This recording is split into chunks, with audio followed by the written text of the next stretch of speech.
Blackstone Publishing presents Lucifer's Harvest by Mel Starr. This book is read by Tim Bruce. For Nick, Alex, Elliot and Oliver. A day of battle is a day of harvest for the devil. Reverend William Hooke, 1600 to 1677. Chapter 1. When I first travelled to France, I did not rue the journey. I was a student and, like most lads, eager to see new lands and learn new things. I was then on my way to Paris to study surgery at the university. I was less eager to cross the sea in the year of our Lord 1370, when Lord Gilbert Talbot, my employer, required it of me. France was no longer a new land to me, and perhaps I had lost the desire to learn new things. I learned many new things anyway. Knowledge is not always desired or intended.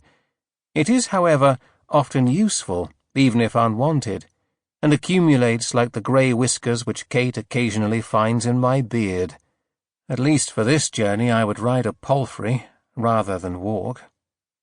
3 days before Whitsuntide I awoke to a pounding upon Galen House door. My Kate was already from our bed, and called out that Arthur must speak to me. Arthur is a groom to Lord Gilbert Talbot, and has been useful to me and his employer in helping untangle several mysteries which fell to me to solve. The fellow is made like a wine cask set upon 2 coppiced stumps, with arms as thick through as my calves. I am Hugh de Singleton, surgeon and bailiff to Lord Gilbert Talbot at his manor of Bampton. I assumed that Arthur's early appearance at my door meant that someone in the castle required my surgical skills. This was so, but not in the manner I expected. I drew on chausses, donned my coat hardy, ran my fingers through my hair, and descended the stairs. Arthur stood dripping upon the flags at the entrance to Galen House. The day had dawned grey and wet. Arthur would not, I thought, be about in such weather, unless propelled by some important matter. "I give you good day," he said, and continued before I could ask his business. "Lord Gilbert wishes speech with you this morning. 'Tis a matter of import," he said, and asked for you to wait upon him without delay.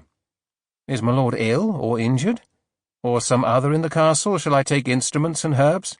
"Nay, Lord Gilbert's well enough, and all others, so far as I know. Didn't tell me why he wished words with you.